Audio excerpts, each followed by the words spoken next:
साथियों नमस्कार। आयकर दाताओं के लिए और टैक्स प्रोफेशनल्स के लिए बड़ी समस्या पैदा हो गई है कि आयकर की धारा 143 सबसेक्शन 1 के अंदर जो अदर्स इनकम है व्यापारियों की, जैसे रिटायर्ड पर्सन है, उनकी पेंशन आ रही है या अदर सोर्सेज से इनकम है, उसके बारे में डिमांड नोटिस आ रहे हैं। इस विषय पर पिछले 16 जुलाई को association of tax payer and professional and कर जानकारी पाक्षिक के तत्वाधान पर एक वेबिनार आयोजित किया गया था। इसमें इंदौर के सीए शरद जैन साहब ने अपना पक्ष रखा था और काफ़ी अच्छी बातें बताई थी। लेकिन मैं क्षमा चाहता हूँ कि वो जो रिकॉर्डिंग की थी वो करप्ट हो जाने के कारण उसको मैं शेयर नहीं कर सका था। लेकिन वो उनका जो पूरा जानकारी थी वो कर जानकारी पाक्षिक अखबार के 16 से 31 जुलाई 2022 के अंक में छपा था। क्योंकि वो दोबारा हमने करने का मौका नहीं मिला उस विषय पे। अभी 13 तारीख को मिसेज रुचि अग्रवाल है आगरा की, वो इस पे अपना पक्ष रखेंगी। लेकिन शरद जैन साहब ने जो आप लोगों को बताया था, जिसकी रिकॉर्डिंग करप्ट हो गई थी, उसको मैं आपके सामने रख रहा हूँ और मैं समझता हूँ कि इससे काफ़ी आपको हेल्प मिलेगी। और 13 तारीख को जो वेबिनार द्वारा आयोजित की जा रही है, जिसमें हम रुचि अग्रवाल जी को बुलाया है, वो अपना पक्ष रखेंगे, तो उससे आपको काफ़ी मदद मिलेगी। लेकिन इस दौरान मैं आपके शरद जैन साहब ने जो अपना आर्टिकल लिख के कर जानकारी भेजा था और प्रकाशित किया हुआ था, उसको मैं आपके सामने रख रहा हूँ। आजकल सभी प्रोफेशनल्स आयकर विभाग द्वारा आयकर अधिनियम की धारा 143 उपधारा 1 के अंतर्गत समाहित हेतु नोटिस दिए जा रहे हैं। ये नोटिस अधिकांश इस बात के लिए थे कि आडिटर द्वारा जो ऑडिट होता है, आडिटर द्वारा टैक्स ऑडिट की रिपोर्ट में बिंदु क्रमांक 16A में ऐसी आय बताई गई है जो कि करदाता के प्रॉफिट एंड लॉस अकाउंट में शामिल नहीं है। क्योंकि उसमें जो अदर्स इनकम है उसको उन्होंने दूसरी जगह हेड में किया था, लेकिन डिपार्टमेंट कहना है नोटिस के अंदर कि उसको प्रॉफिट एंड लॉस में शामिल किया जाना था। ऐसी आय को करदाता द्वारा अपने आयकर रिटर्न में अलग से शामिल किया जाना था, परंतु आयकर विभाग के अनुसार उक्त आय को करदाता द्वारा अपने आयकर रिटर्न में शामिल नहीं किया गया है, ये विभाग का मानना है। ऐसे नोटिस उन करदाताओं के को भी आए हैं जिन्होंने उक्त आय को बिल्कुल सही अपने आयकर रिटर्न में संबंधित शेड्यूल जैसे वेतन, other source, capital gain, agriculture income, tax free income आदि में दर्शा दिया गया था। ऐसा प्रतीत होता है कि उक्त रिटर्न में उक्त आय को सही दर्शाने के बावजूद भी नोटिस आने का मुख्य कारण यह था कि रिटर्न में उक्त आय को उस तरीके से नहीं दर्शाया गया जो तरीका आयकर विभाग द्वारा return filing scheme, validation rule आदि के माध्यम तय किया जाना था। विभाग का कहना है कि जो हमने एक रूट बताया है, पाथ बताया, उसके द्वारा नहीं किया, इसलिए ये आपको डिमांड निकाली गई है। आयकर विभाग द्वारा अपने ई फाइलिंग पोर्टल पर आयकर रिटर्न फाइल करने हेतु जो यूटिलिटी प्रदान की गई थी, जो यूटिलिटी पोर्टल पे आई है, उसके बाद बताया कि उसके अध्ययन से ये प्रतीत होता है कि आयकर विभाग के सिस्टम के अनुसार उक्त आय को सीधे संबंधित अदर सोर्स आदि शेड्यूल में ले जाने की जगह पहले रिटर्न के शेड्यूल OI अदर इन्फॉर्मेशन के बिंदु क्रमांक 5 में दर्शाया जाना था। उसके पश्चात उक्त आय को शेड्यूल BP बिजनेस प्रोफेशनल के बिंदु क्रमांक 23 में जोड़ा जाना था। तत्पश्चात करदाता बिजनेस प्रोफेशनल शेड्यूल में बिंदु क्रमांक 3, 5, 32, 3, 5 एंड 32 आदि में एडजस्टमेंट करके संबंधित अदर सोर्स आदि शेड्यूल में उक्त आय को ट्रांसफ़र कर सकता था। ऐसा देखा गया है जिन करदाताओं ने आयकर विभाग की यूटिलिटी द्वारा रिटर्न फाइल किए थे, उनमें उक्त नियम को अपने आप पालन हो गया। मतलब जो डायरेक्ट आयकर पोर्टल से दाखिल किए उसमें ये चीज़ अपने आप मेंटेन हो गई है, लेकिन जो प्राइवेट जो सॉफ्टवेयर हैं उनसे किया गया तो उसमें ये चीज़ नहीं आ पाई। इसलिए ये भी कारण है, मुख्य कारण जो आपको डिमांड नोटिस आ रही है 143(1) में। उक्त नियम का अपने आप पालन हो गया था तथा उन मामलों में उक्त प्रकार कोई नोटिस जारी नहीं हुए। स्पष्ट है कि उनमें कोई नोटिस जारी नहीं हुए हैं।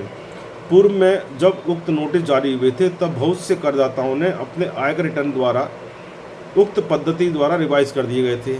मान लीजिए उन्होंने प्राइवेट सॉफ्टवेयर से किए और लेकिन उसको रिवाइज कर दिए पोर्टल की यूटिलिटी से, तो उनको कोई नोटिस नहीं मिला है। ऐसा देखने में आया है कि उनमें से अधिकतर मामलों में बाद में फिर कोई समाहित 143(1) में नहीं हुए। जिन करदाताओं ने नोटिस का जवाब देकर कहा था कि वह आयकर विभाग के नोटिस सहमत नहीं है, उनमें से अधिकांश करदाताओं के मामले में धारा 143(1) का समायोजन करके डिमांड निकाल के इंटीमेशन जारी हो गया। मतलब जिन्होंने इस चीज़ को नहीं एक्सेप्ट किया कि पोर्टल के यूटिलिटी को हम यूज़ करना था और उन्होंने इसको डिनाई कर दिया नोटिस को, तो उनका 143 में डिमांड इंटीमेशन जारी हो गया है। ऐसे मामलों में करदाता के पास दो विकल्प हैं। पहला यह है कि उक्त पद्धति के अनुसार पुनः नई जेसन फाइल बनाकर सेक्शन 154 का आवेदन रिटर्न डाटा करेक्शन विकल्प के अंतर्गत दाखिल कर दें। सेकंड ऑप्शन है 30 दिन की समय सीमा के भीतर अपील दाखिल करते हैं। दोनों ये विकल्प एक साथ आजमाए जा सकते हैं। मतलब आप 154 भी अप्लाई कर सकते हैं और अपील भी लगा सकते हैं। धारा 154 के आवेदन का निर्णय आने का प्रतीक्षा करने की आवश्यकता नहीं है। 154 में आपने जो लगाएंगे उसका वेट ना करें कि सब वो डिसीजन आ जाता हूँ अपील दाखिल करेंगे। अपील दाखिल करने के लिए डिमांड का 20% जमा करना भी आवश्यक नहीं है। कई मामलों में सेक्शन 154 के निर्णय के विरुद्ध अपील से मूल धारा 143(1) इंटीमेशन के विरुद्ध अपील ज़्यादा प्रभावशाली होंगी और होती हैं। ऐसा भी सुनने में आ रहा है कि उक्त मामलों में टैक्स ऑडिट रिपोर्ट में सही रिपोर्टिंग होने के बावजूद भी अनेक प्रोफेशनल मित्रों द्वारा अपने टैक्स ऑडिट रिपोर्ट रिवाइज की जा रही हैं। अतः मेरा सुझाव है कि इस प्रकार से अपने क्लाइंट के छोटे छोटे हितों के लिए अपने प्रोफेशनल ड्यूटी से किसी प्रकार समझौता नहीं किया जाना चाहिए, क्योंकि क्लाइंट के पास अपने हितों की रक्षा के लिए अपील, रेक्टिफिकेशन आदि अनेक विकल्प उपलब्ध हैं। परंतु एक प्रोफेशनल के पास अपनी ड्यूटी समझौता करने के पश्चात किसी प्रकार कोई विकल्प उपलब्ध नहीं है। बहुत अच्छी बात कही है शरद जी ने इस बात को कि रेक्टिफिकेशन है, अपील है, रिवाइज रिटर्न है, ये सारी विकल्प जो हैं ये टैक्स पेयर के पास तो हैं, लेकिन टैक्स प्रोफेशनल के पास ये ऐसा कोई नहीं है। Tax professional behalf of tax payers काम कर रहा है, तो इसलिए टैक्स प्रोफेशनल को अपने सिद्धांतों से समझौता नहीं करना चाहिए। बहुत अच्छी बात कही है। ऑडिट रिपोर्ट एक विश्वसनीय दस्तावेज होता है, बहुत ही एक फेथफुल डॉक्यूमेंट है जो कि बहुत देखभाल के बनाया जाता है। बहुत विशिष्ट परिस्थितियों में कोई स्पेशल सर्कमस्टेंसेस हो जाए नहीं इसको रिवाइज किया जाना चाहिए। सामान्य तौर पर रोज़मर्रा में ये बड़ी संख्या में यदि यह कार्य होता है तो संपूर्ण प्रोफेशनल की साख खराब होती है। मैं हमेशा अपने लेक्चर्स में और वीडियोस में कहते हैं कि प्रोफेशनल्स अपनी साख को गिरना ना दें।